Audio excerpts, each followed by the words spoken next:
didn't want to accept me being rough. When I tell you it's difficult in corporate America to say, I can find this company that makes me feel normal, that's hard. Being what you call fake. I walked out on one girl because I was just like, sister, you ain't getting it. And like, she wasn't a sister. So that might have been the first problem. There are some groups of people that really make me feel like I'm too white. But on the other hand, when I'm with all Caucasian Americans, I feel like I'm too black. Why would it bother people? Because we being us. Like, we can do braids, we can do afros, we can do wigs, we can change our hair whenever we want. And that's just a perk of being a chocolate sister. Why should me doing my hair as a distraction? No, people coming in with terroristic acts is a distraction. People coming in with threats to the employees is a terroristic or horrible action. Like, it was a slap in the face. Hey y'all, this is Tamika, the face behind Hey HR. Y'all, I have a really heavy topic to talk about today. And I don't know, maybe it might not be heavy for you guys, but through my career, I have struggled with trying to find a balance while being a black chocolate sister in this America corporate world. Throughout the years, I've learned different techniques, different ways to manage that, but for a long time, it was definitely something that was difficult for me. I even found myself second guessing things I did, things I wore, things I thought about, you know, triggering conversations. And y'all, now you're getting everything you're getting right here, and I love this space. Y'all stick around to hear my story about being a black African American in corporate America. I am so happy that I work in human resources because this is truly my passion. But I'm gonna tell y'all one thing. Human resources, for me, I was more attracted to it in like the corporate space. I really wanted to be in a space where I felt that my mentality and my intelligence was being challenged. Human resources everywhere, especially now, you could do it in so many different industries, so many different atmospheres. But for me, I was attracted to the corporate world. Initially throughout my career, I didn't realize that it was something that could really be fixed. My first human resources job, I had an African-American boss. My second one, I had, she wasn't African-American, but she was from the North. So she really didn't have kind of the Southern mentality thoughts. And so I was kind of in a comfortable spot with both of those organizations. It wasn't until I left those organizations that I realized that there was a struggle on me just being me. I found myself being the girl who used to wear makeup primarily on the weekends to feeling like I needed to wear it every single day as I go into the workplace. And of course, because I like going out on the weekends, I like hanging out, then I wear it on the weekends too. So I found myself wearing makeup every day. Now, good thing about that was I have a passion for makeup too. And I like just beating my face, you know what I'm saying? So that worked out. But I felt like it was a necessary requirement to show my worth in my job. And I later would realize that I'm in different offices and I'm, you know, having different meetings, or I'm being, you know, responsible for different tasks. And then I would find myself second guessing if I truly knew what I needed to know. Even when I was being considered for an HR manager position, I sat back and thought to myself, can I really do this job? Well, I don't know why I thought that back then. Besides the topic that I'm about to tell you guys, I can tell you I figured that out. Back then I'm like, well, why am I thinking this? I've been the HR manager all this time before we actually got an HR manager, and I did it well. I took us into different avenues we've never seen before.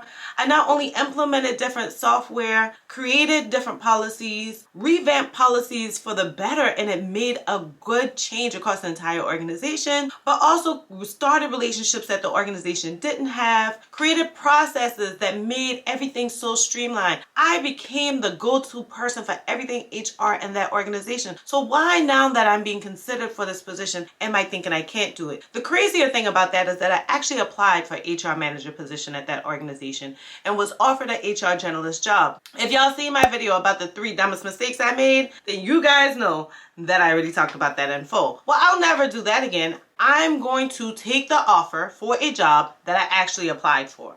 And I suggest that you guys do the same, because at the end of the day, that really made my mindset think that I wasn't capable of doing a job. I was. I could do it. I did it for months. Okay, I had an employee come into my office and she asked about our EAP. And so I said to her, hey, these are the EAP offers we have. She was a sister of color as well. She said to me, hey Tamika, I feel comfortable with you. I want to talk to you about what issues I'm having. And I said, you're fine. You don't have to talk about it if you don't. She said, no, I really want to talk to someone and see if I sound crazy. I said, okay, cool. She said, every time I'm in this particular group, this happens. When I'm in that particular group, this happens. And it really resonated with me. When I'm with African American people, there are some groups of people that really make me feel like I'm too white. But on the other hand, when I'm with all Caucasian Americans, then for the most part, I feel like I'm too black. So I always am very careful on how I look, how I speak, the things that I relate to with them, the movies that I watch.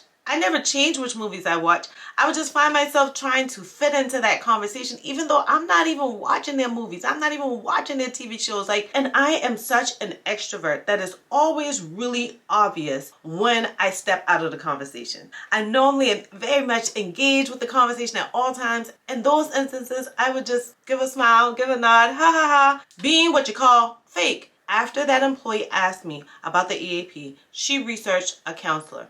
She brought that counselor back to me later because at the same time, I went to go research one of the counselors. I went to a couple of them. I couldn't fit in. I didn't feel comfortable. I didn't like it.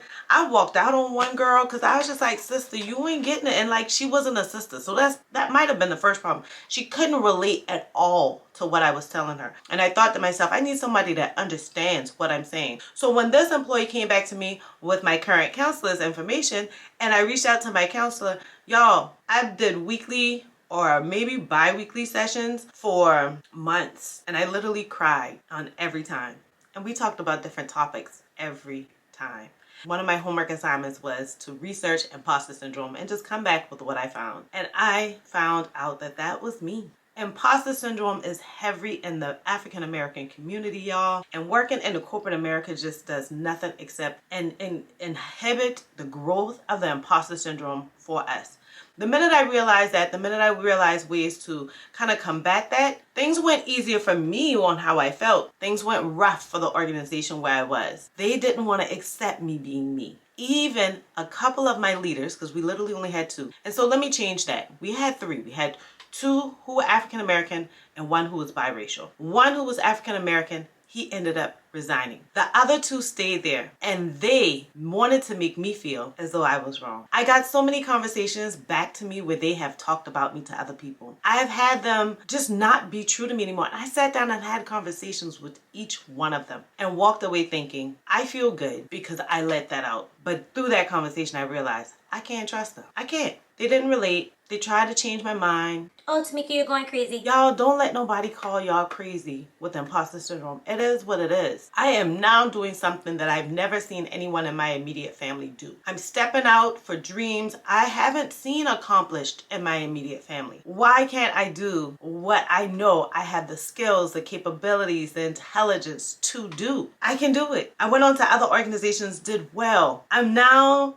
the CEO, founder, operator, whatever you want to call it, of HR, and it's going well. You guys are relating to me in these videos because you totally understand what I'm saying. And at the end of the day, you not only understand me on a personal level, but you understand the business tactics that I'm giving you, the education that I've learned throughout the time. And I just want you guys to know that imposter syndrome is real and you have to attack it. I not only found myself being very careful about what color hair I have and how often I change my hairstyle and how natural it looks. And on top of making sure I wear the makeup, but also making sure I had on the right attire. I had a CEO that came out to me and she literally paused when I went into work, and I used to always wear these long, I call it my Beyonce hair. So I used to wear the long Beyonce hair, my sew-ins and everything. And I came in with braids. And she was talking to me like normal over the phone. She was talking to me like normal in the email. And I went to her office and she was talking to me like normal until she looked up and she paused. And she lost track of her thoughts. That was scary for me. And she said, oh, your hair is different. Literally did that and said, I forgot what I was saying, but I want to say... It bothered her. Why would it bother people? Because we being us. We can do braids, we can do afros, we can do wigs, we can change our hair up whenever we want. And that's just a perk of being a chocolate sister. But no one should make you feel different just because you're being you. So on top of imposter syndrome and making sure that I had the look, I realized that my biggest career goal is to find a company that is just as diverse as me. so that I feel comfortable and I perform my job well. Y'all, that was hard. Listen, it's like finding a needle in a haystack. It is definitely finding a diamond in the rough. When I tell you it's difficult in corporate America to say, I can find this company that makes me feel normal, that's hard. When people are like, well, I want to work here and I'm going to stay here and da da da. No, find the company that appreciates you for being you. Y'all, when I first did the blonde braids, several of my hairstylists, they had been talking to me different times about doing hair color for years. I was so terrified of not feeling accepted in the workplace, one, and this is really not in a particular order, but most importantly, I felt like, well, I don't want to cause a distraction in the workplace. Why should me doing my hair as a distraction? No, people coming in with terroristic acts is a distraction. People coming in with threats to the employees is a terroristic or horrible action. Like, that just wasn't a bad thing, and I don't know why I put it there. Again, it must have been imposter syndrome, because at the end of the day, I just enjoy being me. So I started doing things to help me get ready for the culture I was looking for, the organization I was looking for. I started saying, okay, let me keep combating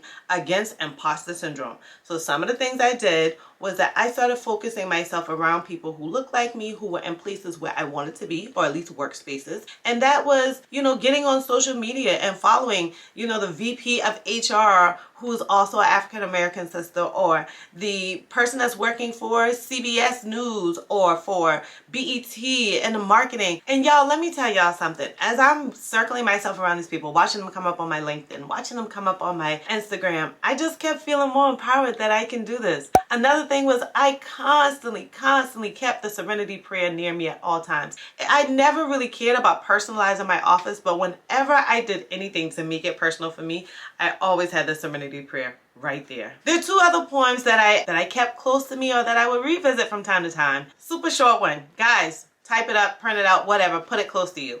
But this one says, I cheated on my fears, broke up with my doubts, got engaged with my faith, and now I'm marrying my dreams. Y'all, I don't know who the author is of that one.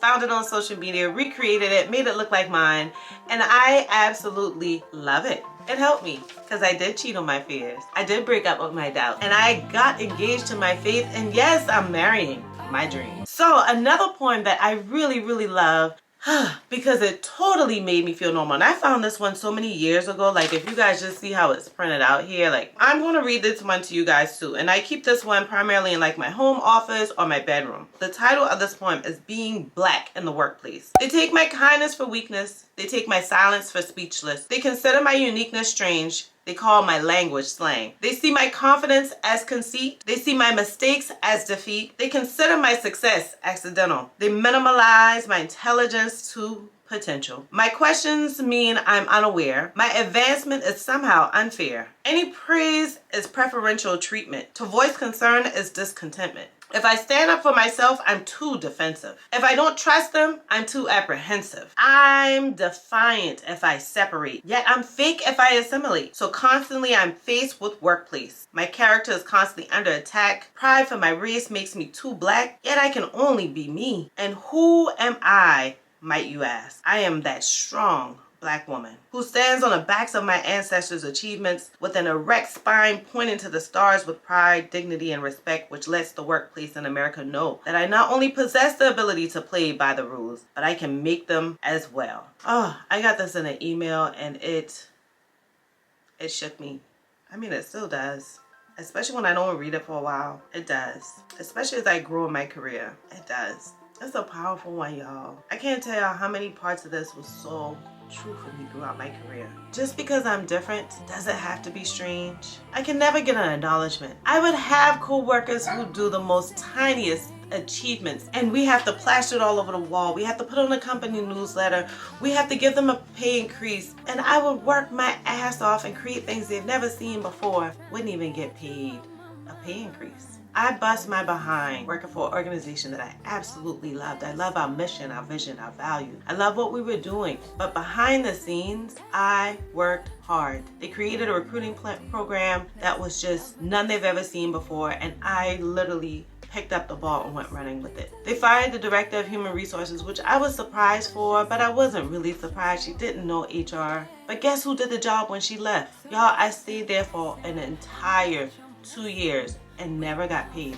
I did 9 months of 3 positions, never got paid for those. I got paid as a journalist and that's it. I processed pay increases for people who literally just showed the hell up to work. Massive pay increases, massive bonuses. When I asked for a larger bonus to compensate for me doing this role, I got defeat after defeat and was given a lousy $3,000 that was taxed heavily at one time. Y'all, it was nothing. Like by the time taxes hit it, it was a mess. It was a slap in the face. Another thing that I do is I journal often. I'm always trying to write in my journal so that I can let out my thoughts, let out my frustrations. Sometimes I go back and look at them later and think, Mika, you've come a long way, girl. So journaling has been so helpful for me. Doing my calendars and kind of designing them. And I have many calendars, my Erin Condra, my Moxie Life, my Erin On Demand Top 3. Like going in there and just using different color pens and stuff like that.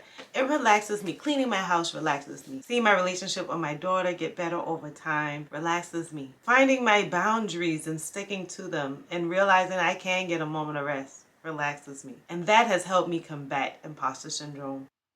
If anything I said here helps you in this video or you relate, please comment below and definitely subscribe. Raising the Tobagos, we growing like fresh tomatoes. Them boys on fire, too fuego. We pass it round, hot potato. Everything is new wavo. I'm with my sweetie like Quavo. Need my cheese, need that queso. Need my bread, need that bankroll. Wake up, yes Lord, I'm thankful. Another day on my schedule. Steady.